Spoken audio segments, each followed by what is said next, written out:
Listeners, thank you for joining us. This is your host, Jeff. Normally, you would hear the beginning of the podcast, but with the breaking news of American Airlines Flight 5342 with service from Wichita Airport to Ronald Reagan International Airport, we have been seeing on the news the incident that occurred where there was a crash between the CRJ 700, which was PSA airline flying for American Airlines on a CRJ 700, which it sounds like with 64 people on board, 60 passengers, and 4 crew members, landing on runway 33 at Ronald Reagan International Airport, crashed this evening, impacted a Black Hawk helicopter from the Army operating over the Potomac River in Washington, D.C.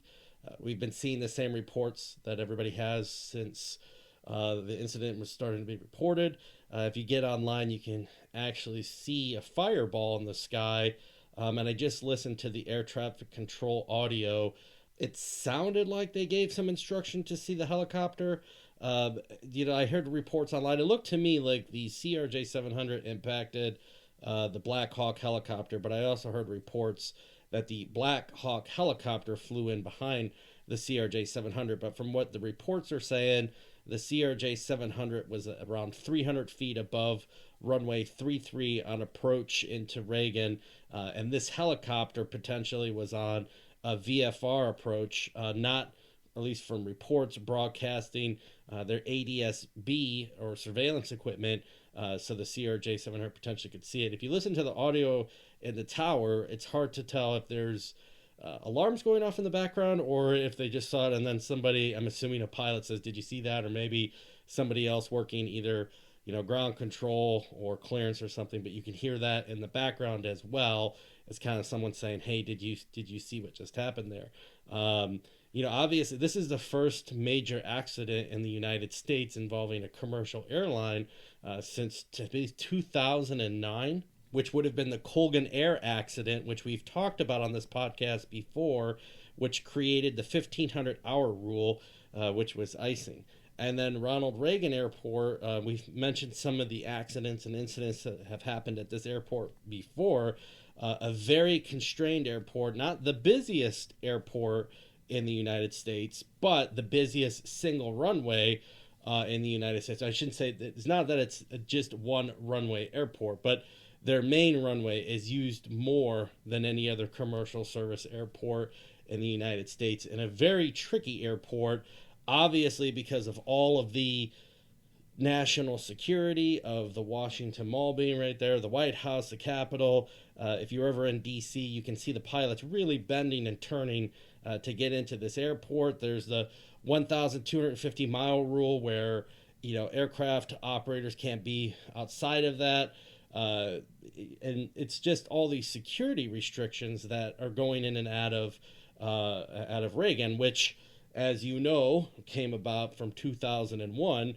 It's so close to the Capitol, international flights, stuff like that, they try to push to Dulles. Here, like I said, there's programs in place to do extra security screenings for these type of aircraft.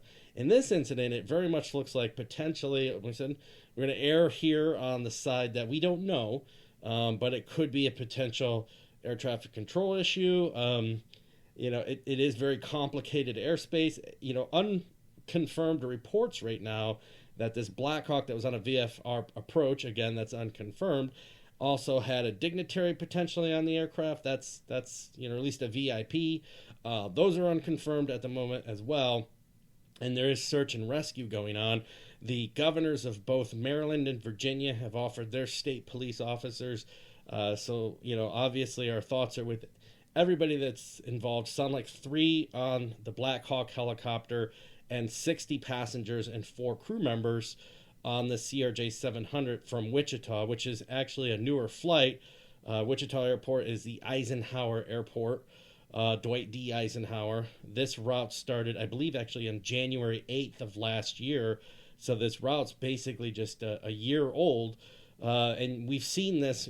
This was part of the conversation with FAA reauthorization, which we covered a lot in this podcast, where Congress was one of the things, Reagan National Airport is interesting. It's basically the Metropolitan Washington Airport Authority, which is made up of members appointed by Virginia, Maryland, and the mayor of Washington, D.C., and the President of the United States. So it's a very interesting governing structure that the Metropolitan Washington Airport Authority has, and they oversee both Ronald Reagan International Airport and Dulles International Airport. Like I said, it's very constricted airspace. But one of the things that have been happening with the Congress and FAA reauthorization is Ronald Reagan International Airport, or National Airport. We've talked about this before. Some air traffic controllers actually refuse to call the airport Ronald Reagan International Airport after he fired all the air traffic controllers. But one of the things with FAA reauthorization that was a part of this was, we've reported on here that I think there was 2 near misses in the last year at the Ronald Reagan International Airport involving air traffic control and separation. One was an American Airlines flight into King Air, where there was the King Air landing and an aborted takeoff for the American Airlines flight, and that started a whole conversation in Congress about slot control. A lot of airports obviously want access to Ronald Reagan. If you're flying into DC, that's the quickest access instead of a 45-minute drive from Dulles down into the DC area. So they did give more slots at DCA, but there was a lot of critics at the time that said that they shouldn't be doing this, that it's already very constrained, and that there are near misses.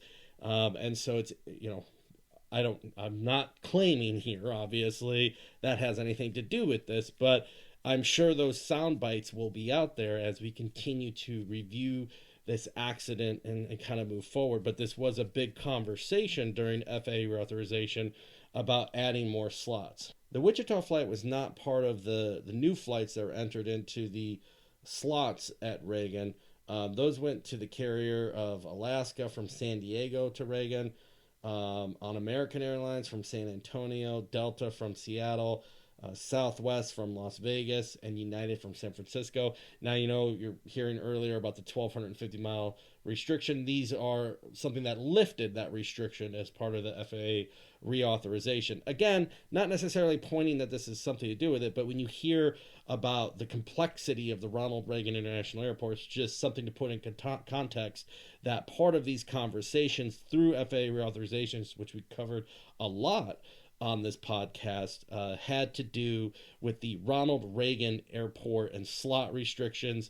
And so, it's just been, there's been calls in the past to close Reagan just because of its proximity to Washington, D.C., and that started after 9/11. And of course, there's some notable accidents in its past, including the Air Florida flight. So Flight 90 on Air Florida, now no longer existing airline. It struck the 14th Street Bridge and went into the Potomac River. And this was on January 13th of 1982. So we just passed that anniversary date. 74 of the 79 passengers and crew members died when the aircraft went into the bridge and into the Potomac. That aircraft was a 737-200.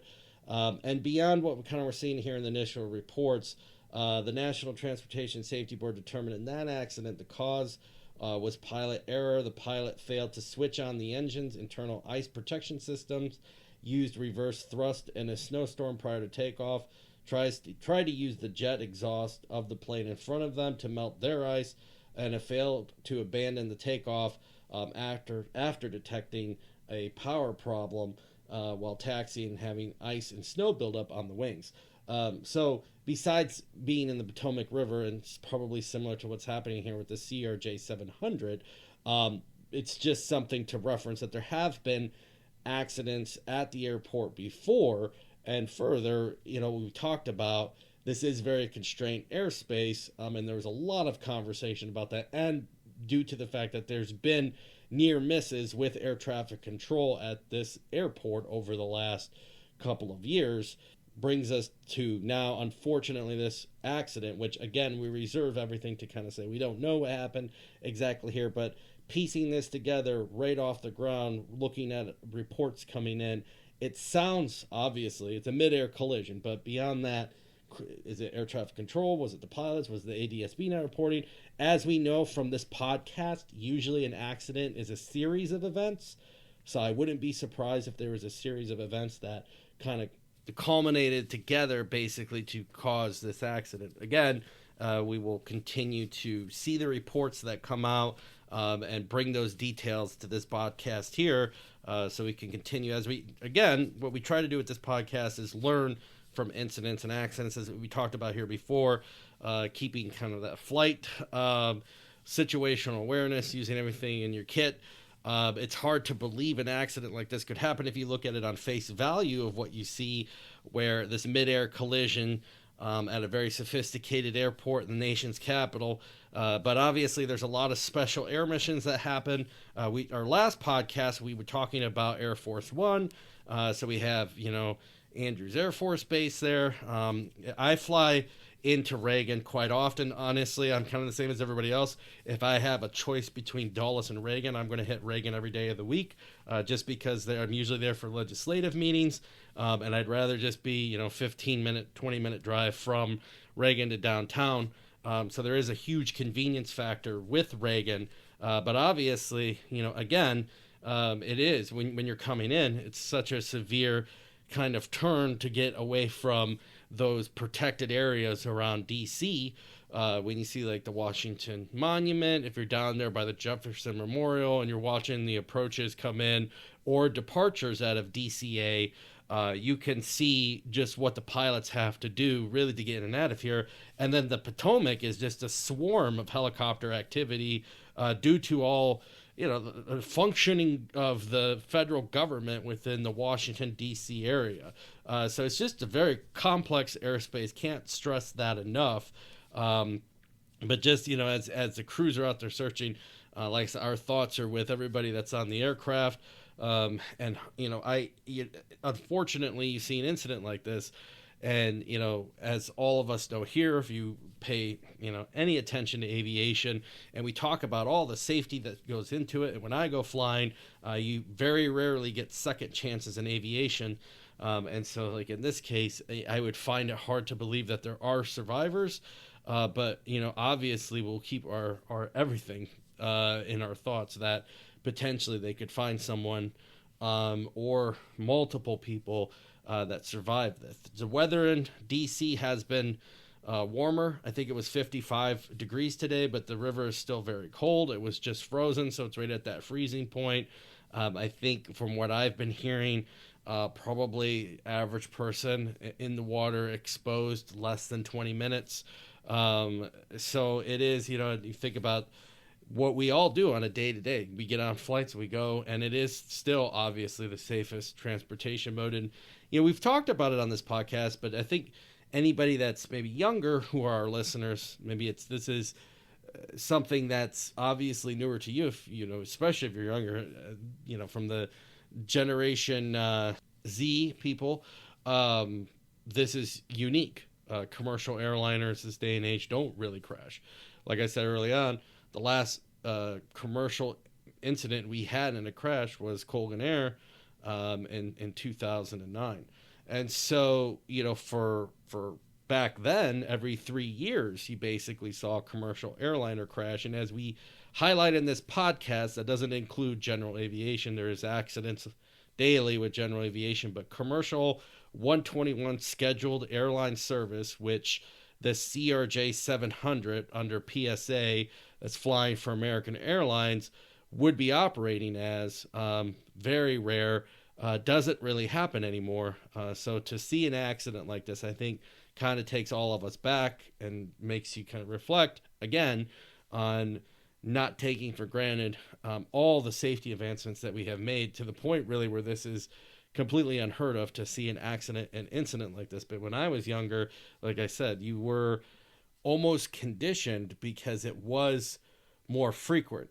And you hate to say this about school shootings and stuff like that, but you hear it every day on the news when you hear about a school shooting. In that, when I was younger and Columbine happened, it was really the first time a school shooting incident had taken place. And now people have said we've become numb to that. And I'd say in kind of a reverse in aviation, we've gotten used to the fact that we don't see major airline carriers crashing, right? Your United, your Americans, your Deltas, your Southwest Airlines, you're not seeing those incidences like this over a decade. Usually what we've seen more often in crashes is a foreign carrier, like when Asiana crashed in San Francisco. We just talked about what happened in South Korea. There are incidents and accidents that happen out there, but in the United States, it's very rare, as we see from this incident. Now, we talked about Dwight D. Eisenhower International Airport in Wichita, which is run by Jesse Romo. I've actually met Mr. Romo in the past. Know him personally, but we've seen each other at conferences. I saw him do a press conference tonight on the news. Obviously, the airport in this incident, they set up so that they can, with having a chaplain, having people there that can assist the traveling public. It seems like that's what they're putting together tonight. Most of the time when you see those, that there's a lot of people at the airport is usually an arriving flight, especially from like an origin and destination airport. So like where I worked at in South Bend, Indiana, would be considered that, where it was, a destination airport. And so if you have a flight that's supposed to land there that doesn't, you have a lot of people at the airport that are there that are concerned and upset. And we've talked about accidents and incidents before, and obviously in that moment it's hard to even put yourself into that headspace, what you would want to, you want to go to the scene.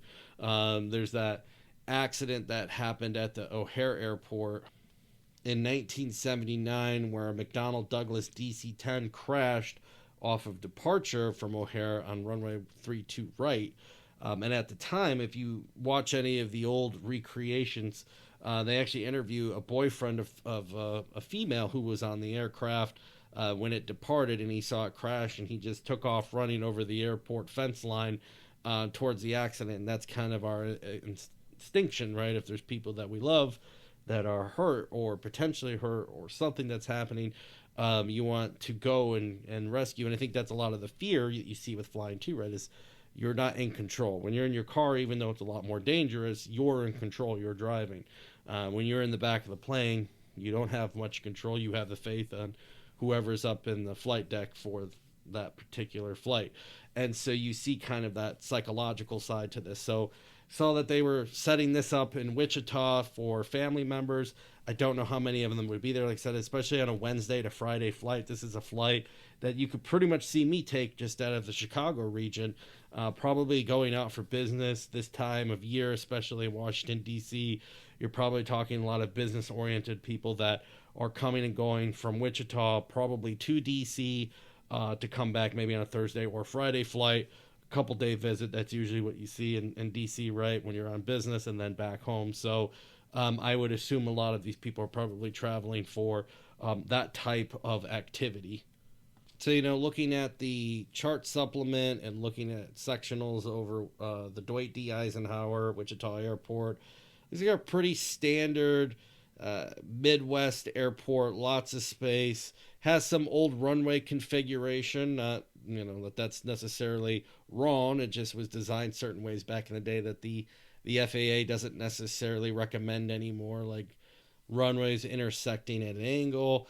Kind of starts to lead towards confused geometry for pilots. But looking at this departure for American 5342, which he said is operated by PSA Airlines. But if you were on the aircraft yourself, for every intended purposes that you would see, you would assume it's a completely American Airlines flight. Now, these would be the regional carriers that, we've talked about this before. The pilots and stuff become feeders to mainline American, but would be probably these smaller routes like Wichita to a Ronald Reagan Airport, where you could see something like a 60-passenger load, something that would make a lot of sense for a CRJ 700.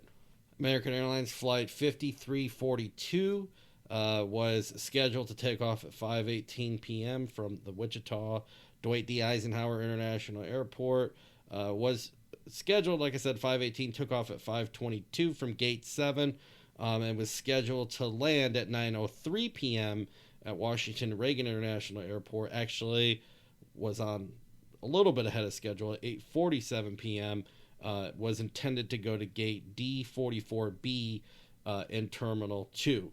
Obviously, like we said from the reports, on a roughly 300-foot altitude on landing on runway 33 into Ronald Reagan International Airport, they encountered the helicopter, the Black Hawk helicopter, part of the Army, the United States Army, and crashed, probably what it appears to landing somewhere within the Potomac River.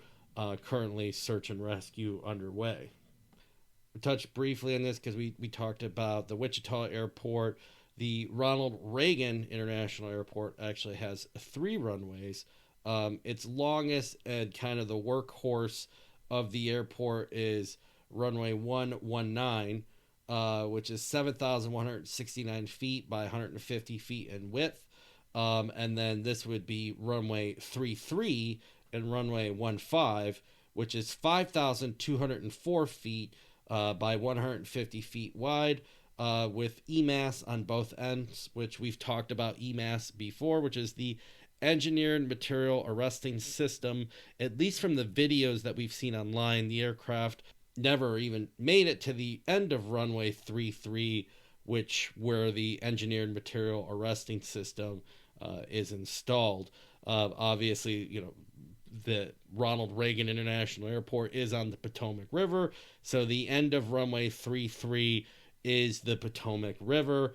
Again, this is kind of what we've talked about before. If you don't have that 1,000 feet of runway safety area, so kind of a flat, smooth surface for runway excursions, you have engineered material arresting systems. So in this case, obviously, because there's the river, they don't have that.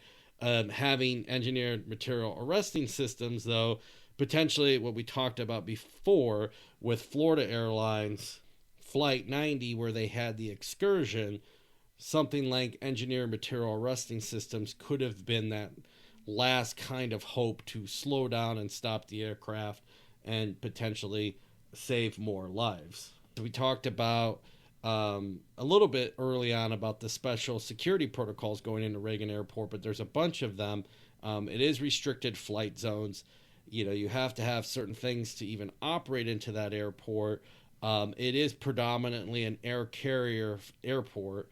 And, when you look at, like I said, with pilots going into there, just to try to avoid some of the complicated airspace, if you just sit and watch traffic come into Ronald Reagan Airport, you'll see the aircraft maneuvering in ways that you typically don't see at airports, like back in Wichita, because you have more of a straight-in approach. You're not avoiding these special areas. And so, like I said, if you haven't, and you are in the DC area and you do like to plane watch, it is an interesting airport to do that at, because it is very, it's one of the most complicated airspaces in the entire world. And so again, we could, pontificate on this podcast or continuing on what's the right thing to do with DCA, but at the end of the day, these are what these pilots are faced with, because it is very complicated airspace. And again, you have a lot of VIP activity, you have a lot of security activity, because you are in the United States, nation's capital. And so again, it's just, it adds to kind of the layers that a flight crew has to deal with coming into this airport. So looking at this aircraft's history a little bit, from what I could pull back, the registration on the aircraft, now, we talk about this with our general aviation accidents, and you hear me talk about the N number, the November number on an aircraft, because if you're flying general aviation, that's typically what you're calling out. You're calling out your tail number. When it's a scheduled air carrier, they're usually going with the call sign of the airline plus that individual flight number. The tail number of this, from what I can see, is November 709 Papa Sierra. And it had a pretty busy day, a standard day from what it looks like going back over the logs of this aircraft over many days. But just for January 29th, it started as Flight 5218 out of Greenville, Spartansburg, to Washington, D.C., and then 5253, which was DCA to Cleveland, 5253 Cleveland back to DCA, Washington to Wichita, Wichita to Washington, And then this flight was to depart out of DCA and go to Burlington, Vermont. And we've talked about some of these airports before. Burlington, Vermont is where we saw the Rockwell 1121 Jet Commander that disappeared off radar, which assumed to be into Lake Champlain, which, like I said, if you go back to that episode, it's divers assume that they found the wreckage, and when you view some of the video online, it appears very much to be the wreckage of that aircraft. But this CRJ 700 seemed to be the workhorse for DCA. The CRJ 700 probably fits that exact kind of profitability margin when you start talking about DCA. Higher price per ticket, probably because it's people flying for business. And these airports, right, Greensboro in Vermont and Burlington, Wichita, Cleveland, they're all those airports that probably would support a 60 passenger higher price per ticket type of operation. If this aircraft does turn out to be November 709 Papa Sierra, that is the Bombardier CRJ 700, built in 2004. It's listed as 80 seats. Like I said, in here, I've heard people on TV and stuff saying that this was configured to 60 passengers, which would put it pretty much at capacity with a captain, first officer, and 2 flight attendants. But this aircraft itself, if you look back at its history, was just registered through different investment banks, etc. Donald Trump sent out official communication saying that they're monitoring from the Situation Room this accident that has happened. Like I said, there's reports floating around out there that the U.S. Army's Black Hawk helicopter was carrying a VIP. Not sure, so that's not confirmed. But there was reported 3 members on that helicopter, obviously because it's military aircraft, a lot less information that we have on it versus the PSA, American Airlines side of the incident.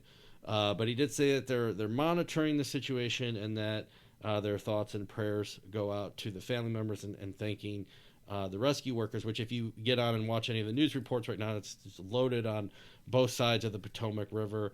Let's hope that if there are survivors, they find them quickly and get them to the hospital.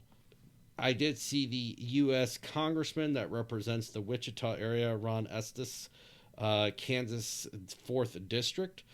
He was on their local news. I got on and watched some of their local broadcasting that they were doing from the airport with the Wichita mayor. And basically, he was saying, supporting any efforts that they potentially have. Family members, obviously, that have loved ones on this aircraft as they're looking to get information. American Airlines has put out information for people to call, which was 1-800-679-8215 if there are people that have loved ones that potentially were on this aircraft. I said it's one of those things that we all take for granted. Every day, it's my business, my job, it's what I do. It's all of us, we kind of take it for granted that we get in a plane. And I'm thinking even in my own perspective from here, getting on the plane, going to DCA, which I do so often, it's just like clockwork. And in this case, you're coming in, you've flown, roughly the total 2 hours and 35 minutes that it takes for a CRJ 700 to go from Wichita to DCA. You're on final approach. People are probably, even though they're not supposed to, turn it on their cell phones, getting ready to land, and then tragedy strikes. Like I said, you get on, I'm sure in this instance, a Wednesday flight, last flight out probably from this area to DCA. You're probably just doing business, planning to come back Thursday, Friday, and it's kind of what you hear, when you think of death, you think of it of some obscure date in the future and not necessarily the events that are unfolding today. So our thoughts go out to anybody involved in this incident. Thank you to the rescue workers. We're going to stay on top of it here. This is a little bit different of a podcast, but I've been getting a ton of information in here, and I wanted to get out to the people that listen to this podcast and just get some initial thoughts. Again, reserving the fact that we don't know. It's still early on, but there will be things to learn from this accident, as there always are, and let's hope that there are some survivors out there.